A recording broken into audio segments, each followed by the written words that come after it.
Hey everybody, welcome to Paranormal Zone TV. I want to thank you all so much for being here tonight. And for those who may be new to the show, if you would please subscribe, I'd appreciate it. And also please, if you enjoy the show, please give it a like. Now tonight I'm really excited. Tonight my guest is Lon Strickler. He is a Fortean researcher and author of 9 books. And a publisher of the syndicated Phantoms and Monsters blog. He began the blog in 2005 for paranormal enthusiasts, investigators, and those seeking the truth. His research and reports have been featured on hundreds of online media sources. Several of these published reports have been presented on various television segments, including the History Channel's Ancient Aliens, Syfy's Paranormal Witness, Fact or Faked, Paranormal Files, and Destination America's Monsters and Mysteries in America. He has been interviewed on hundreds of radio and online broadcasts. Hold on for a minute.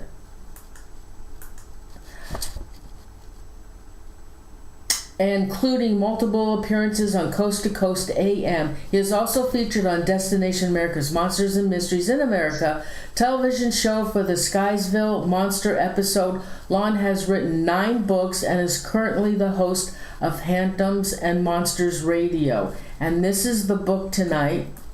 It's Mothman Dynasty, Chicago's Winged Humanoids. And this can be purchased on Amazon. So with that, let's welcome Lon to the show. Lon, thanks so much for joining us tonight. No problem. The last time I talked with you was in 2013, and I can't believe it's 2024, and I have you on the show. I'm so sorry it took so long because you've been fabulous. I've known about you for years. You're well known. Everybody knows about you.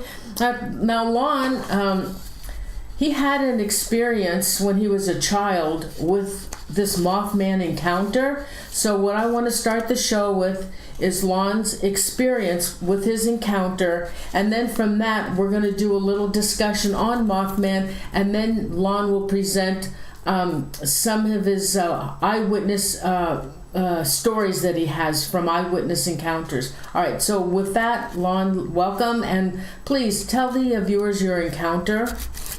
Well, this was in October 1988, and I was 30 at the time. I wasn't a child. I was, I read it was you were a child when you, Okay, sorry, got it off the web. You know how that goes. Yeah, well, I had been involved with paranormal all my life, basically, and my first real experience was when I was 9 years old. And that happened in Gettysburg, where I again live. I lived down in Baltimore for about 40 years, and I moved back up here to Pennsylvania. So anyway, it just happened when I was living down in Baltimore, and I happened to be at an antique show or something, or what it was. It was over at Timonium Fairgrounds in north of Baltimore. And in one of the other buildings, there was a Boy Scout, I don't know, it was a jamboree or some type of get-together. But anyway, I ran into a guy who I went to school with in Pennsylvania. And we were in Boy Scouts together. And he knew about me and the paranormal because he used to spend nights on the Gettysburg battlefield with me when we were kids. Well, anyway, so we hadn't seen each other in about a dozen years, so we went and got something to eat, and we're sitting there talking. And he asked me after a while, he said, we've got something going on up at the old Camp Conewago.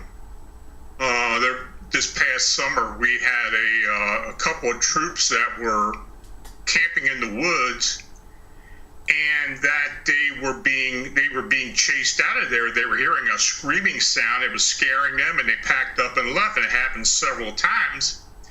And another scout leader and I are going up there next weekend to see if we can find out what this sound's been coming from. So he said, "Did you want to go along?" I said, "Well, sure." So I met them up there next week. It was a Friday afternoon. And, we met at the camp. It's about I'd say about 8 miles north of Gettysburg. So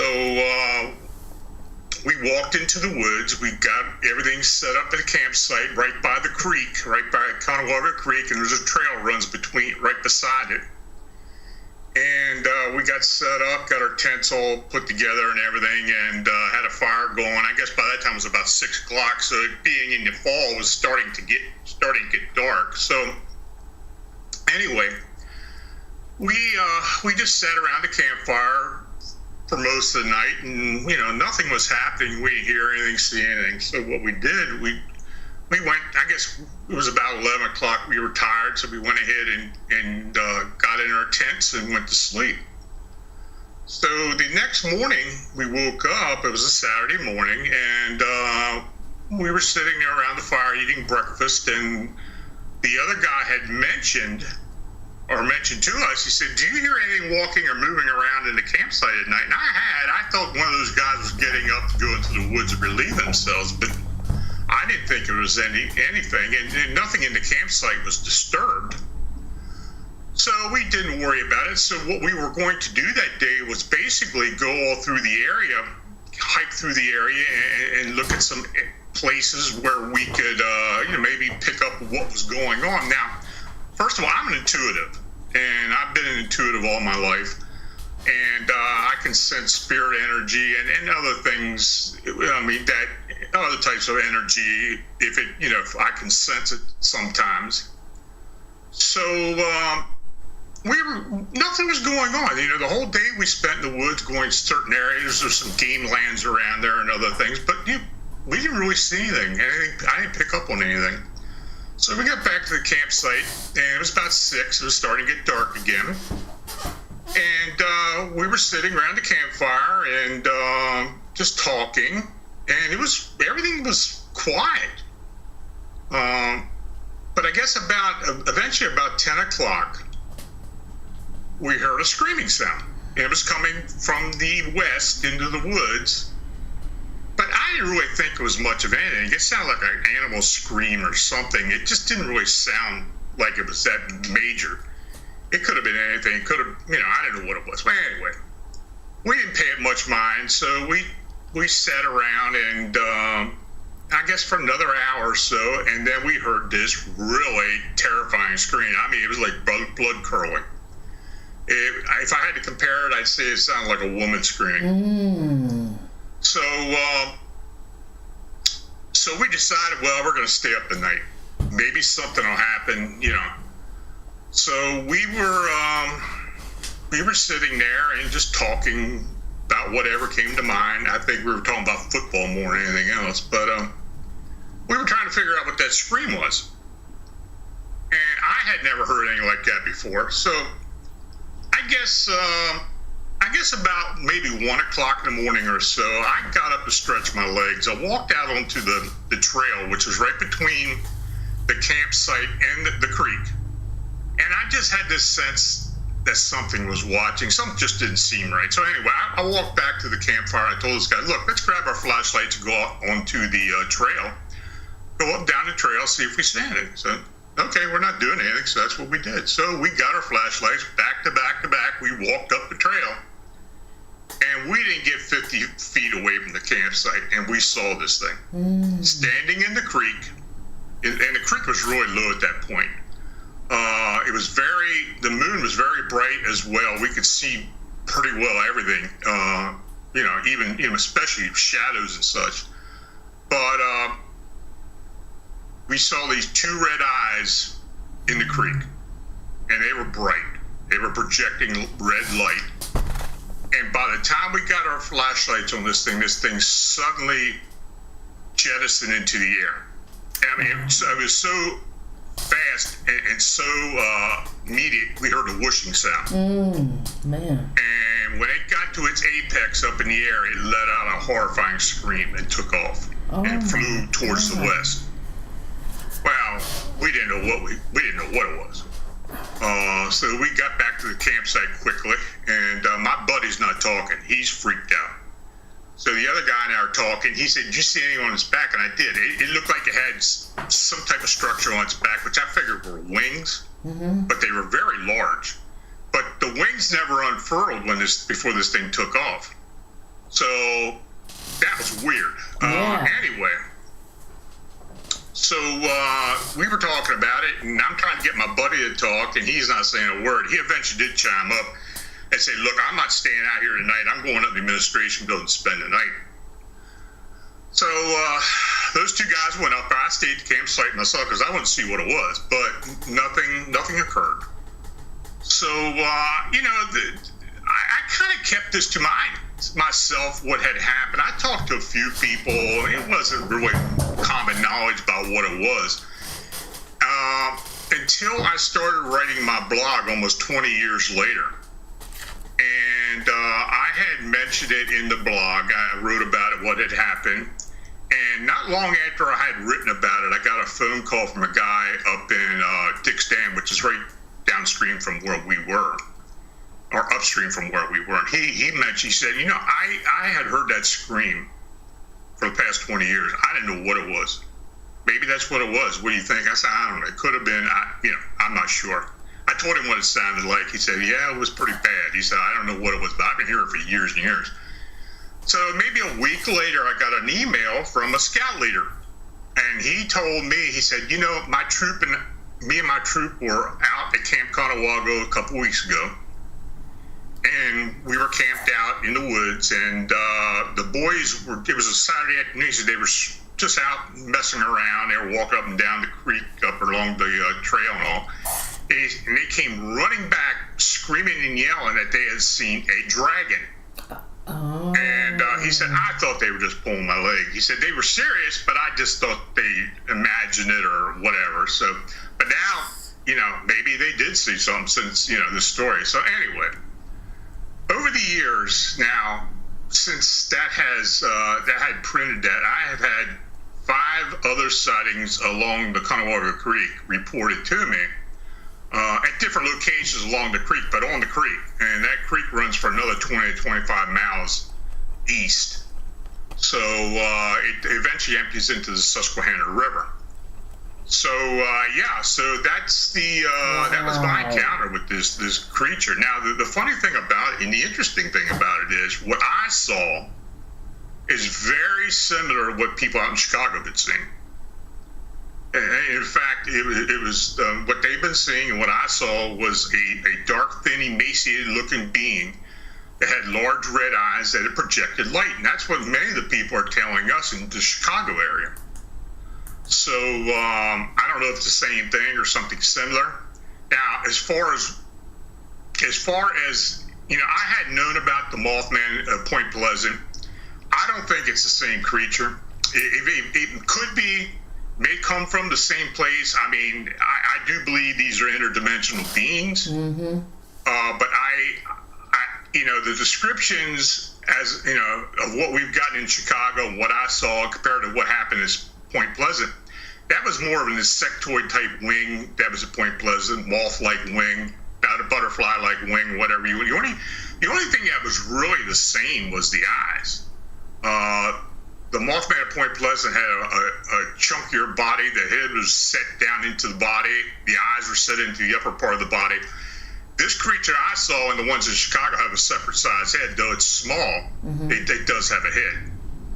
And the wings for the most part, even though we've had different types of wings reported, for the most part, the wings are bat-like or gargoyle-like. Mm-hmm. That screeching sound, there are birds that do screech. Sure, but this was not a bird. No, I'm just saying it.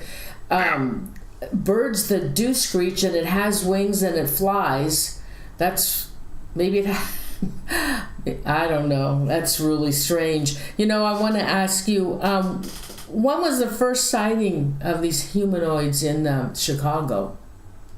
Well, the first one that we know of that was reported were the 3 sightings in 2011. Okay. July, August, and September 2011 in South Chicago. Now, as we started getting deeper into this, there have been other sightings previous to that. These sightings of these creatures have been going on for really almost 20 years now. But for the most part, that was the first reported sighting. And that's in that Chicago. was reported to MUFON back in 2011. And see, but the very first sighting, it was in West Virginia. Well, that's the one that everybody knows. Yeah. I know of other sightings previous to that, but they weren't at Point Pleasant. Okay. How did Mothman get its name? I don't know. I don't know who coined that name. I really don't know. I do know that the sightings that we had in Chicago, I was calling it the Chicago Phantom. But yes. the press kind of wanted to compare it to Point Pleasant. They were calling it the Mothman. So Right. after a while, I eventually went along with it because I didn't want to confuse people, basically. Right, yeah. And so I went ahead and went along with that moniker. Now, I also understand that Mothman not only does it scream, but it has like a clicking and a chirping sound. Sometimes. Yeah, sometimes. We've had some of the creatures that we've had seen in Chicago area. There have been some clicking sounds. Some of them have had an ammonia smell to them when people were close enough, or where they went to an area where it was and they left. There are a few small characteristics to it.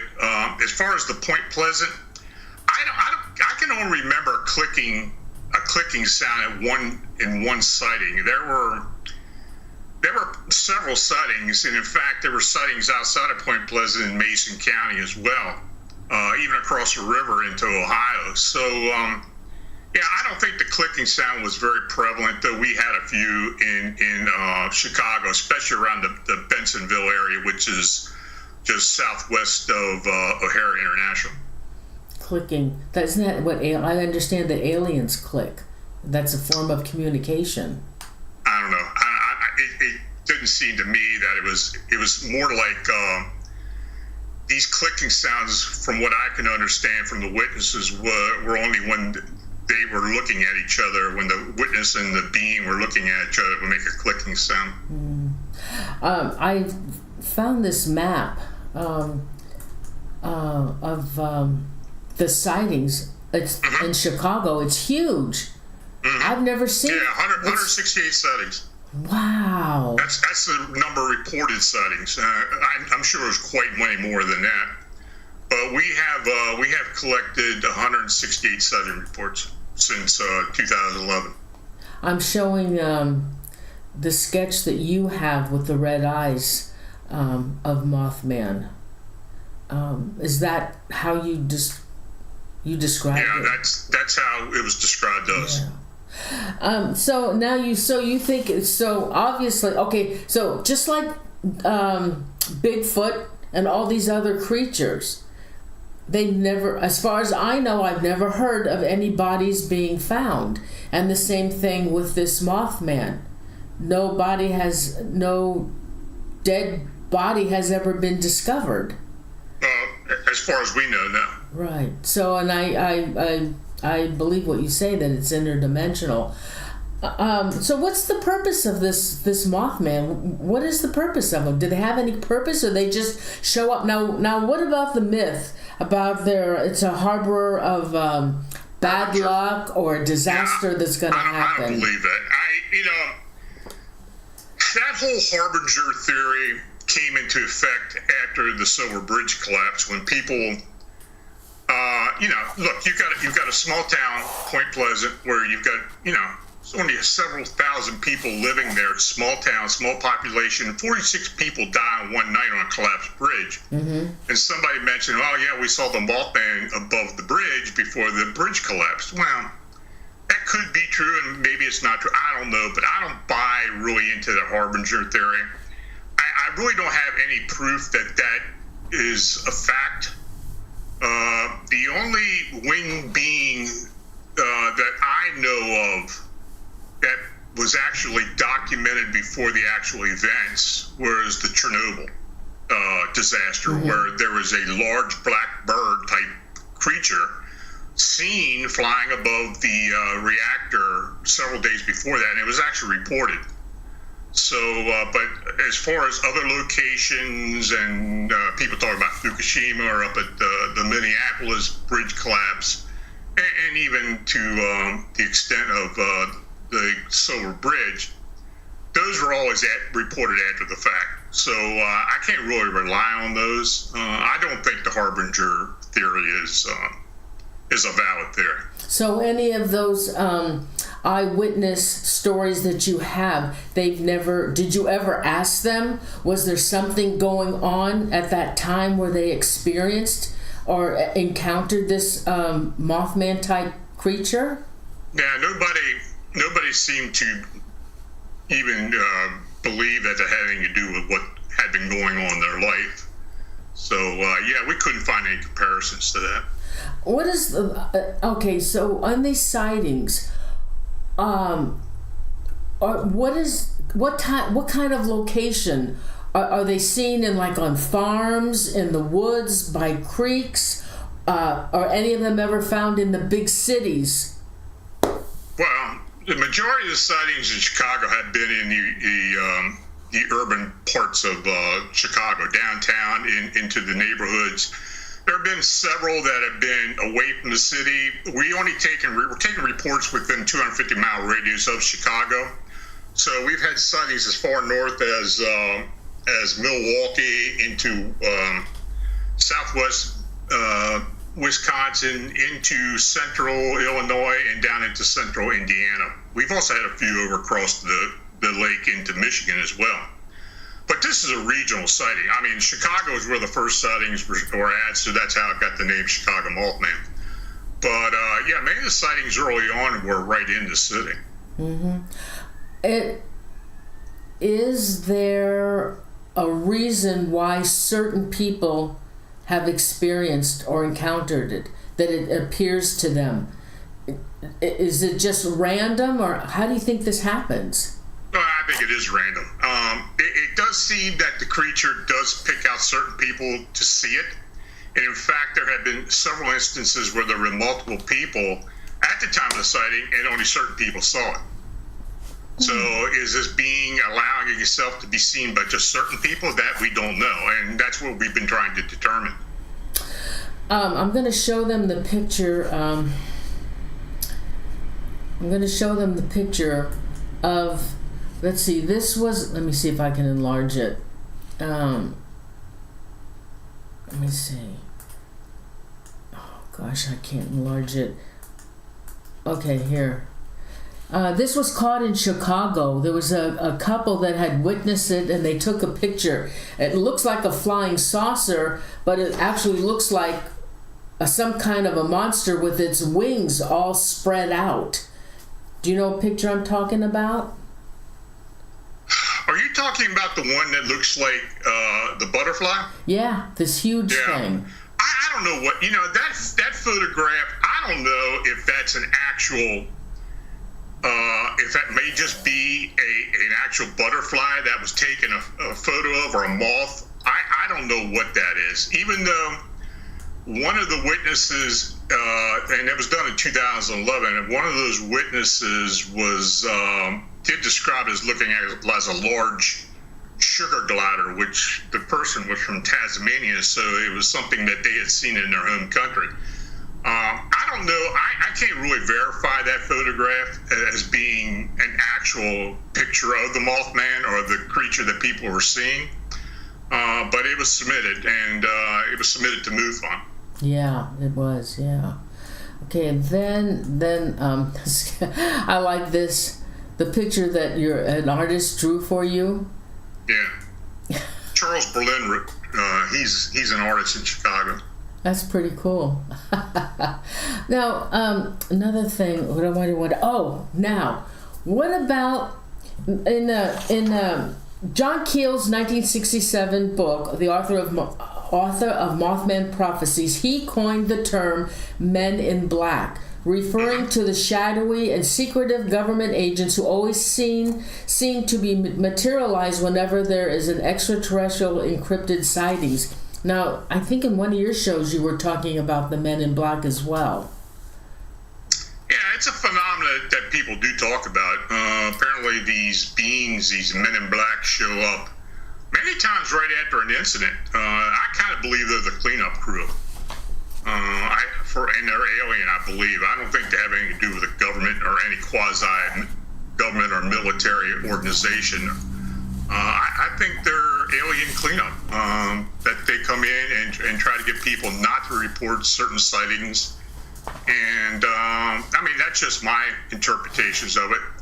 The reason Keel mentioned that is after the Silver Bridge collapse, many people in Point Pleasant had mentioned seeing these men in black. And I don't know if it's a phenomenon that had occurred at other points previous to that, but it became part of the ufology lore. And since that time, back in '67, there have been several sightings of men in black at certain after encounters or sightings of craft or alien beings. So the phenomenon is real. It's just a matter of what is it, and we really don't understand what they are. Yeah. All right, do you, now, I know this isn't part of our topic, but you also had another encounter with Bigfoot. Mm-hmm. Was that scary? I don't think I was more shocked than anything else. Can you just tell us? I know it's part of the topic, but I want to hear your encounter. Well, this happened in May 9th, 1981. I was living in Sykesville, Maryland at the time. It was, I was on the South Branch of Patapsco River fly fishing. It's an area I'd been at many, many times. At the time, I was, 24 years old. And anyway, I was there fishing, and happened in a creek. The river. It's just the South Branch, so it's a feeder creek into the main river. So it's not very large. It may be about 20 foot at the most at that point. Anyway, I'm in the river. I'm fly fishing, and I do notice across the north side on the other bank is a dog. There's a big dog walking around back in the weeds and everything, and I didn't pay him any mind until I heard the dog yelp. And when the dog yelped, I looked up, and then I saw something huge stand up in the weeds. Now, it was hair covered. It was large.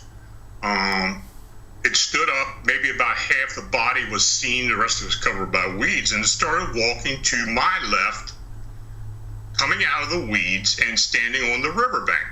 Then I could see what it was. It was about 7.5 to 8 foot in height. Wow. Dark brown in color, some matted hair, definitely male. I could tell the genitalia on this thing. And I was very close to it. I estimated about 40 foot away from it. And I did get a slight odor of like fox urine. It wasn't overbearing or anything, but it was gnashing its teeth. It was making a clicking sound, like I don't know why I was doing it, but I think that's what it was. I've heard other people mention a Bigfoot making clicking sounds, but anyway, we locked eyes for about 10 seconds. But the one thing that I found interesting was that the face itself, and it had the deep, the large brow ridge, and it did have somewhat of a conical head, but the face itself looked more human than it did ape. Mm. So, I didn't know what to think. I was in shock. And about 10 seconds, we looked at each other, and it turned around and swiftly walked up into the woods. And then I got out of the river and got up to my car, and I drove back into Sykesville, which was only like a 3-minute drive from where I was.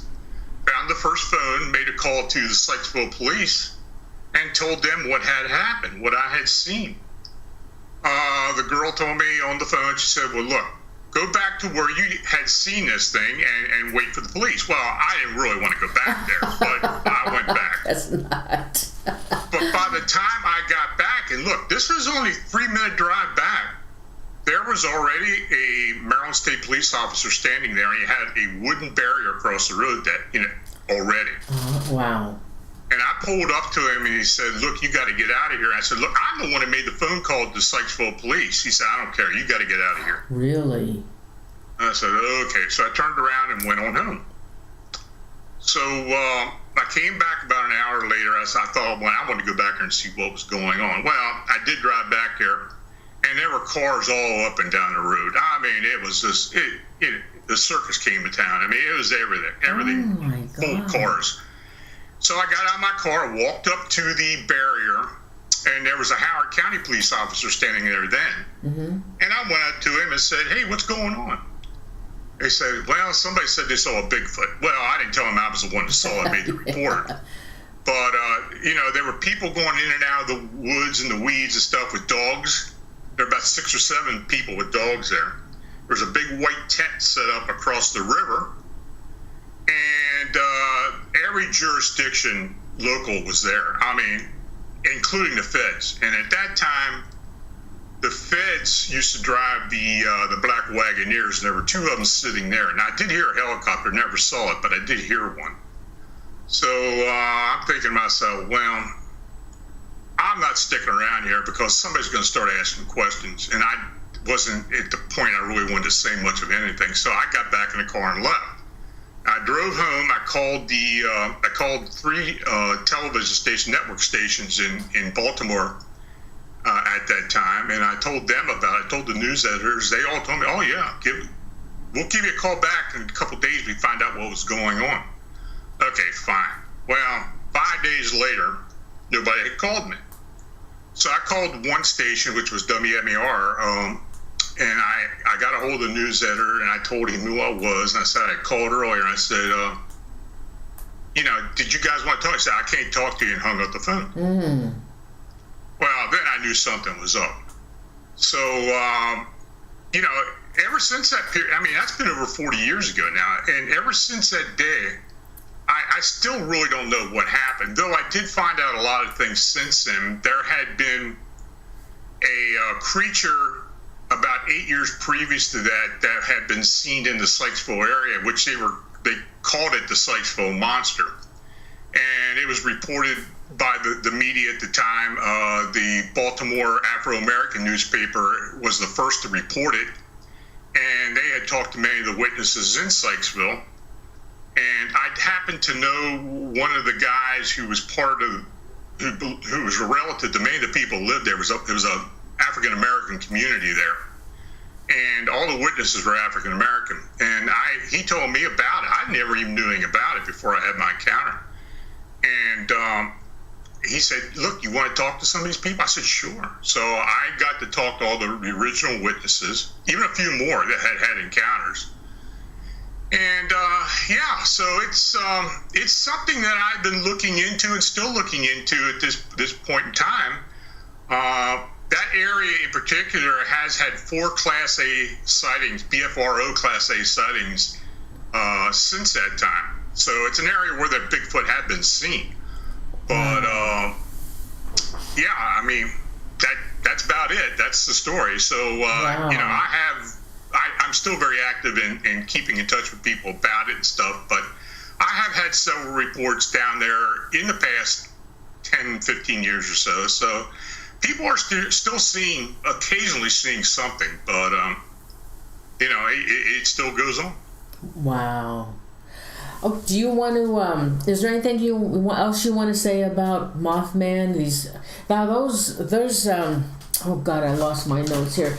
Those humanoid winged monsters. There's the Jersey Devil. There's the Flying Dragon, giant bats, flying mantis.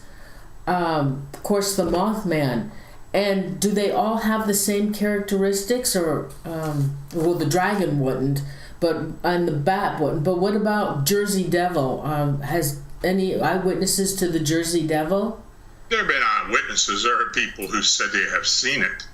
I investigated the area many times in the area, and I've heard people tell me about seeing it. In fact, I had several police officers make reports of seeing what they call the Jersey Devil. I don't think there's really any comparison to the winged humanoids or the Mothman that we had, that had been reported to us. They're just some type of other flying cryptid. Mm-hmm. The flying dragon would be pretty, that would be really recognizable. Has anybody really ever seen, obviously Linda Godfrey knows about the flying dragon, so somebody had to have seen it. I don't know how many encounters they had with that, but that's pretty weird. I've had two dragon reports sent to me from New Jersey in the past 20 years or so, and I had one in the Central Valley of California as well. Really? Yeah. So those are the only that I can remember. I mean, I get thousands of reports. That's the only three that I can remember being. We did have one in Chicago. Really? We had one in Chicago about a year ago. That the witness described as looking like a dragon. So, okay. knows? What was the location? Was it woodsy or out in the city or what? No, it was in the city. No kidding. Mm-hmm. Why would they appear in a city?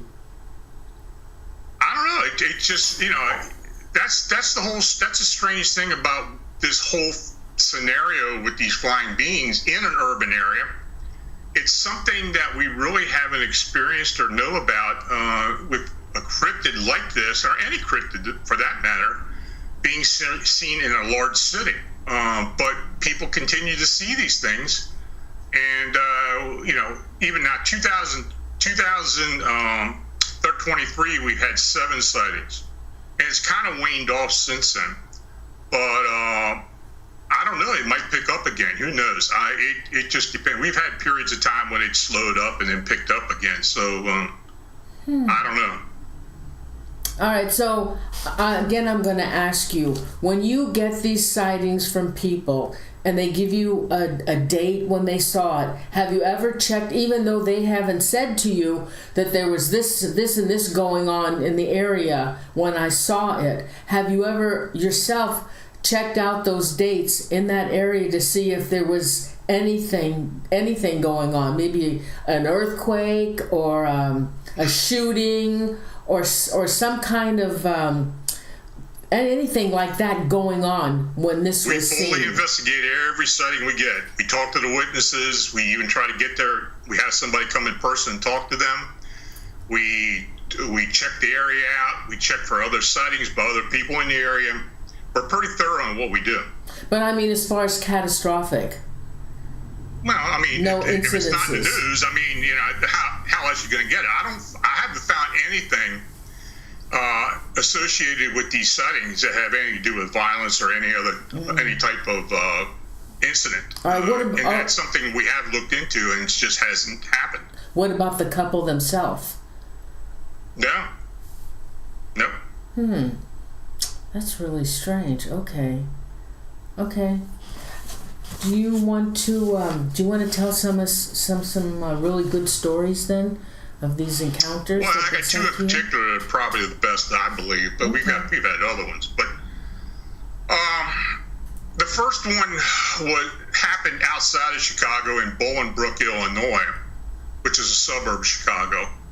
The woman who lived in the neighborhood, every night she would take a walk in the neighborhood around 10 o'clock in the evening, and she would cut through a large playground on her way back home.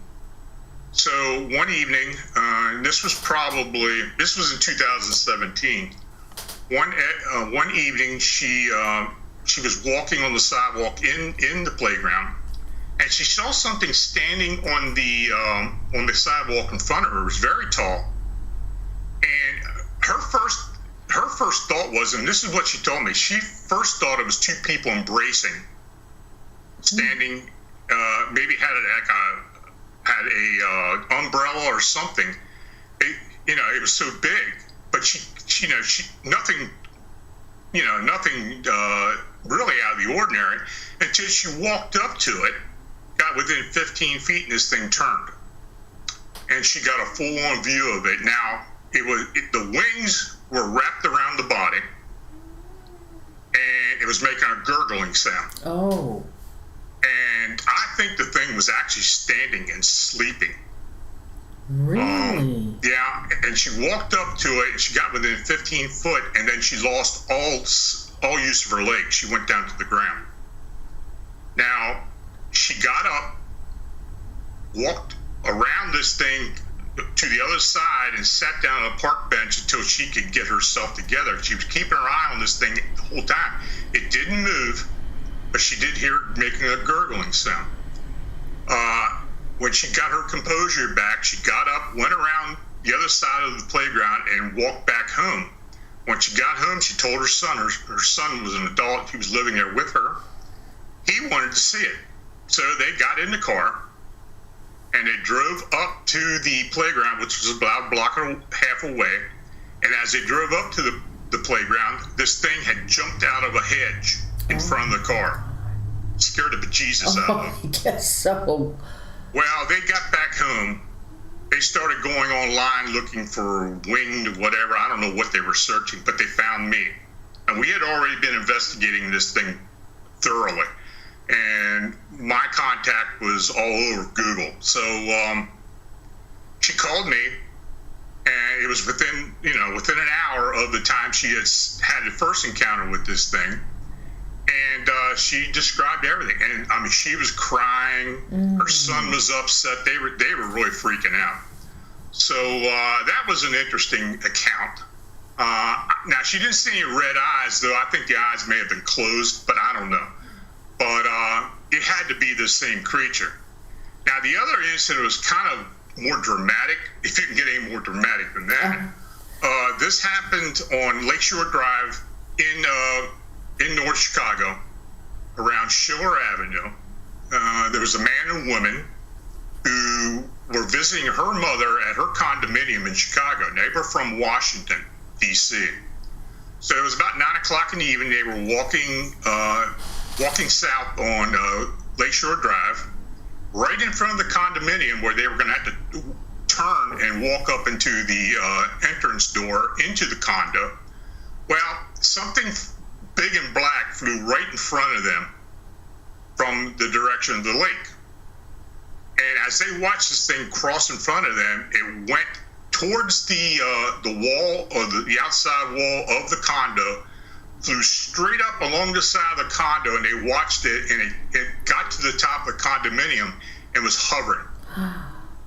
It wasn't using the wings, but the wings were out, and it was hovering, standing still in midair. Oh my God. And as they watched this thing, it bent back and started diving back into the trees. They started running.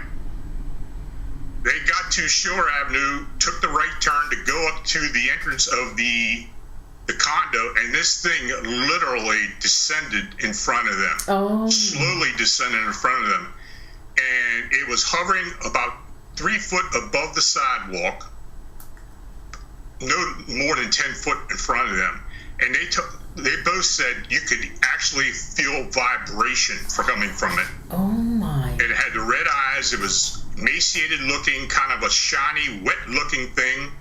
It was dark in color. It had the bat-like wings that spread out about 15 foot. And it just hovered there in front of them. She lost all control of herself and fell to the ground. Her husband picked her up. And by that time, this thing started slowly ascending back into the air with its wings spread. And when it got to a certain height, it took off. Oh my God. He picked her up and took her into the condo.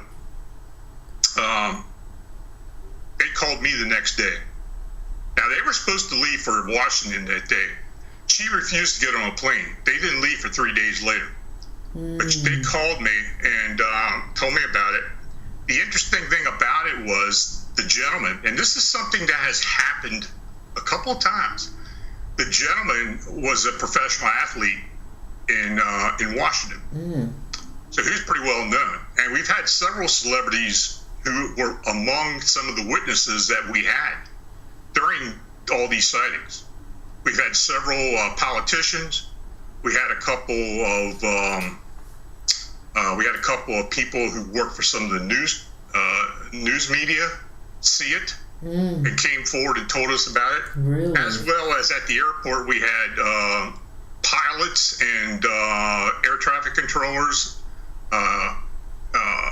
Homeland Security, security people. Other people work the airport as well. So, yeah, it's it's an equal opportunity cryptid. It shows itself to a lot of different people, and there's no really any distinction about the witnesses that have seen this thing. Though there is one caveat to that I find interesting. I didn't realize it until later on, and I started asking the witnesses again. Over 50% of the witnesses to this creature are Hispanic. No way. Yeah. Well, wait a minute. What about this first sighting in 1966? I don't know about that. They were all white. I don't know if that, yeah. I'm just talking about Chicago. Oh, wow. Really? Yeah, over 50% of them. It's a good majority, and some of the neighborhoods are Hispanic neighborhoods as well. But we've had the Little Village area. Pilsner is another highly Hispanic populated area. So, but even sightings outside the city and within the city and other areas, a vast majority of them have been Hispanic heritage to them. Oh, well, most of them are Catholic and go to church. So, wow. That's just an interesting caveat to this. Now, have you kept in... Okay, so any of these people that told you their first eyewitness account, have they had any second ones? No. No, huh? Just that one time? Yeah. Oh. Wow, that's interesting. And, that's a big part of when they contact us. Is that they're kind of fearful of this thing coming back if they report it, and I try to assure them that hasn't happened so far. I mean, I can't promise anything, but that is a big fear of theirs. Now, something else that had, what was I thinking? Anyway, that's just one part of the fear of this thing coming back and harassing them or being able to see it again. Back in 2017, it was crazy that year. We started getting sightings pretty 2 or 3 times a week in early spring throughout the year until October that year. But in June, July, and August, I was literally getting phone calls 24/7 from people, not witnesses, but people who had heard about this thing, who were scared that it was a harbinger. And I tried to dispel that it was a harbinger of something dramatic was going to happen or something destructive was going to happen in the Chicago area. And but so far we haven't found anything that has happened that's related to these sightings. Okay, now when you say they were Spanish, could they have been Mexican? Oh, they were different Hispanic. Okay. Any of them have American... All Hispanic. Did any of them have American Indian in them? The only ones that we had was an earlier sighting from 2015 of a Navajo couple who moved to Chicago from New Mexico who had an encounter. But that's the only Native American that I know of. That would be interesting. Okay. Wow. Do you have any more, do you have maybe one more really interesting story that you could tell? God, there have been so many of them. Oh, I know. I know. It must be hard for you to remember all of these. Yeah, all I can say is early on, some of the sightings, most of the sightings early on were right downtown, right along the lake. We've had sightings along on the Navy Pier and going out into the planetarium and around some of the museums and the aquarium and all. There have been instances where people, one in particular, we had one gentleman who was out among thousands of people for the eclipse. There was an eclipse in 2017, the eclipse of the sun. And he and others were standing out there and waiting for the eclipse. He had always his photographic equipment there and everything. And he saw this thing fly out in front of him. And with all those people, he is the only one who ever called us He said no one else there saw it. He said he was shocked by it. He said it was so big and so dramatic. He said, I don't see how anybody didn't see it. That in particular is one of the reasons why I believe this thing allows certain people to see it. Same thing happened at the planetarium. There was an instance where several people had seen this being. 2 or 3 people had seen it, but there were hundreds of people there at the planetarium on that pier by the planetarium, and nobody else saw it. They saw it fly right in front of them. Wow. Lollapalooza, which is a concert out in Grant Park. A couple people saw one, but there were hundreds of people there, and only they saw it. Wow. There was another instance. Couples. I mean, there was a couple along Lakeshore Drive who saw this thing fly across above them. It actually looked back at them with its red eyes, turned around and came back, so they made sure they saw it. Oh, really? There were other people on the street, and nobody reported it. Nobody saw it. Wow, that's... So this is kind of an indication to me that this thing wants to be seen, but the sightings are so fleeting for the most part. They're seen and they're gone. People just don't have an opportunity to grab their phones to get a picture of it because they're gone. So these encounters don't last very long, and it's a matter of seconds. And none of these humanoids have ever harmed or tried to harm anybody that's seen them. The only one that I know of related to Chicago where somebody got injured was that Navajo couple. They were being chased by this thing. Mm-hmm. They were in their car. They were being chased. It actually had come down on the car and tried to get into the passenger side window. Oh my God, no way. They got away from it, and they finally got home, and they sat in the car waiting to see if this thing had followed them. They got out of the car. Now, I got this secondhand from a friend of their son's, but they got out of the car, and this thing attacked the woman and put a pretty deep laceration on her back. I don't know what they said to the hospital, but they had to go to the hospital and have stitches put in. So that is the only real physical encounter that we know of. But there's another thing we've looked into. We looked into missing pets, animals, and other things like that. Yeah. It's just not. We're just not getting that. Oh, so they don't go after the pets. They just show up in front of humans, and they want to be seen. That's kind of weird. Yeah. And very strange that their enactment was with a Native American. Yeah, they did. That was, and they were Navajo. I know that for a fact. So, that was the only instance of any physical contact that we know of. Wow, that's really strange. Wow, well, that's really interesting. That's really great. And you continue to do this in your research. And how many contacts are you getting about a day? But on different ones, not only Mothman type creatures, but what, Bigfoot? Do you do UFOs as well, or we do everything? Everything, really. I get between 15 to 20 on the average reports a week. I do a lot of personal work with hauntings and infestations. I do remote viewing work. I've been doing that for over 20 years now. I do a lot of distance work, and like I said, I've been involved with the paranormal now for over 45 years, so this is something I just do. And, now I'm retired, now I can do that. And oh, well, you're on the YouTube constantly. Yeah. I go over to you. I mean, I was busy, before, but I'm keeping myself pretty busy now. I usually spend about 6 to 8 hours a day writing, and then contacting witnesses and talking to people who call me.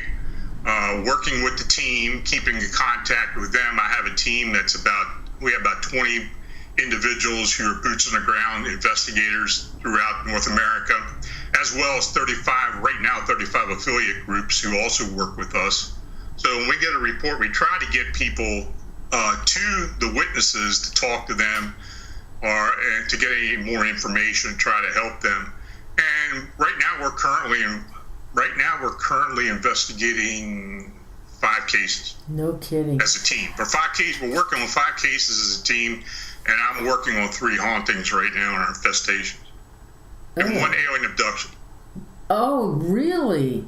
Yeah. So has anybody contacted you and explained something that they saw and they didn't know what it was and you could not identify it by their description? Oh, that happens all the time. Oh, I it can't does. really identify everything. I give them an estimation of what I think it may be. But, you never know what's going to come up. This is one thing about doing this. You're always surprised. I've said, after all these years, I can't be surprised by what I get anymore, but that's just not true. There's many things that happen that just, floor me. It's just something else that Powell's about. Wow. Boy, that's great what you're doing. I would really find that fascinating and fun to do. That's it keeps me busy. Yeah, I'll say. I'll say. I want to thank you so much for coming on the show. Now, the viewers, I have his book posted up right above my head, and that is available on Amazon. Plus, Lon has written 9 books total, so you might find his other books on there as well. Lon, thank you so much for being a guest on the show. I'm sorry it took so long. I couldn't believe that my last contact with you was in 2013. I can't believe it. I noticed that tonight, too. I didn't know anything about that. But yeah, the website is phantomsandmonsters.com. Now, I've got 4 books that are available right now on Amazon, either on Kindle or paperback, and also an audiobook, all 4 of them audiobook as well. So, and I kind of, I'm in the process of doing 1 other book and maybe 2 other books. We don't know yet. We're working on things. So, whatever I can find the time to do, if with the investigating and writing of other stuff and the blog, and it just and YouTube, it keeps me kind of busy. Oh yeah, I guess so. What a great life you have. I love it. I'm jealous. That's fabulous. Well, thank you again so much for coming on the show. We really enjoyed having you and yours, listening to your story, and as well as the other stories that you provided us. Thanks so much, Lon. Thank you so much, and good luck with everything. Okay, take care. Good night. Thank you.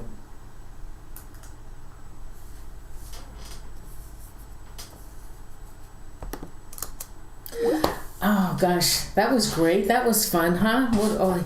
God, I'd love to do what he does. Fabulous. So there's his book, and he has other books on Amazon as well. He has a great YouTube channel, Phantoms and Monsters. Let me see if I have... yeah, there he is. Hold on. Yeah, Phantoms and Monsters Radio, and that's on YouTube. He has a lot of great... All his videos on YouTube, his shows, they're all live, and he talks about all these different kind of monsters: skinwalker, interdimensionals, Bigfoot, hauntings. It's really a fun channel. I've listened to several of them these last couple of days, and I've really enjoyed them. So with that, oh gosh, okay. So on the 15th, I don't have the, oh God, on the 15th, Lee Hempel is going to come on the show. Wish I could find my, let me see. He's coming on the show, and he has an encounter with Dogman. He has this farm. It's a hay farm. And this Dogman, this creature, keeps coming onto his property, and he's seen it. He also has an investigating group that's been checking into it for him as well, but he's got quite a story, and so he's coming on the 15th. And like I said, I don't know if you know of the the Dogman of Bray Road, but his farm is right, I think, a half a mile from Bray Road, and this he comes and visits him, so he'll tell his story on the 15th. And then on the 29th, Serenity Jenny is coming back with her psychic abilities. Drew Beeson is joining me, and Dave Spinks is joining me. Dave will be doing the Ghost Box. So what we're going to do is, I know you guys remember the show we did. I think I did 2 shows on the, Yuba County 5. What happened to them? They were handicapped, 5 handicapped guys. And they went to a basketball game, and somehow on the way home, they ended up off the road. Nobody can figure out what happened. Up into the Plumas National Forest in the snow. They got stuck in the snow, and there was no rhyme or reason why they could not have gotten out of the snow. The car was not, they could have pushed it out. The car had plenty of gas. They could have pushed the car out of that hole that they were stuck in and drove away, but they didn't. They ran out of their car. So this case will never be solved. They eventually found the bodies when the snow melted, but there's one that was never found, Gary Mathias. He was never found. So anyway, Jen's gonna come on. She's gonna try and help us what the story was with these 5 guys, what happened to Gary Mathias. And then what Dave is gonna do, Dave is going to use the he's going to use his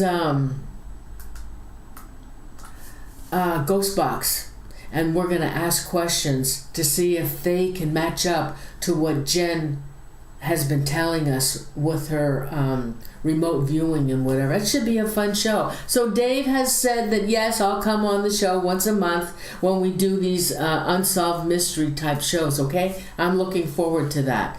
So everybody, I hope you enjoyed the show. Please, we had a lot of people tonight, so if you would please give the show a like, and if you did like the show, whoever is watching and you're not in chat, if you would please subscribe to my channel, I'd appreciate it. So anyway, guys, I'm gonna go. Have a great weekend. I'll see you on the 15th, and can't wait to hear his story. So hope you enjoyed it. If you have any other suggestions that you'd like us to air on the show, send me an email at ParanormalZoneTV@gmail.com, and I'll see what I can do about your suggestions.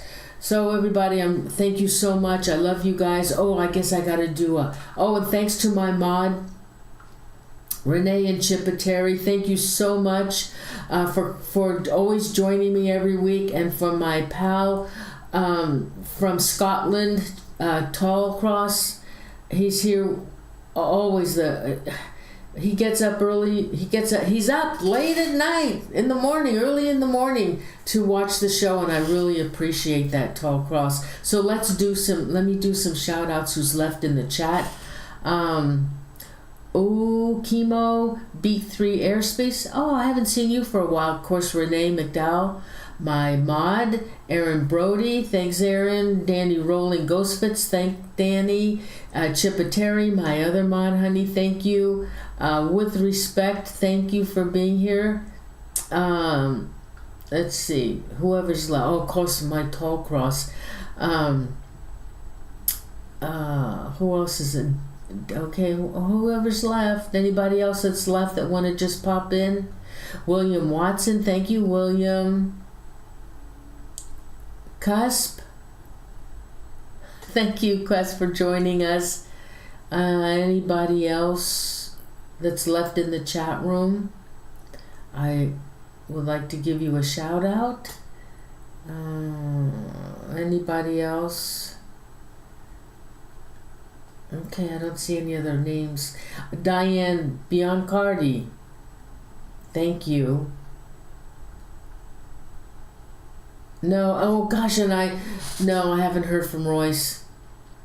I don't know what happened to him. It's been 2 years now. I know he was sick. I think his cancer had come back, and I don't know. I haven't heard from him. So I don't know. I miss him too. He was a good friend to me, and he helped me out a lot, and I really miss him. Well, when you think of Royce, send some prayers. I don't know. I don't know anything about him anymore. And I know that... Oh, Aaron. Oh, Andrew and the Gnomes. Hi, thank you. Oh, yeah, Spaced Out Radio. Yeah. Anyway, that's all I can tell you. Lori Miller, thank you. I just don't know what happened to him. Syfy, thank you. Anybody else want to shout out? Please don't. Now, there's 36 people watching now. Could you please hit the show with a like? I'd appreciate it. And please, for those who are watching that's left watching, 36 of you, would you please subscribe? I'd appreciate that. Anybody else that might have popped into... I don't see anybody else. Okay. I don't see any other new names.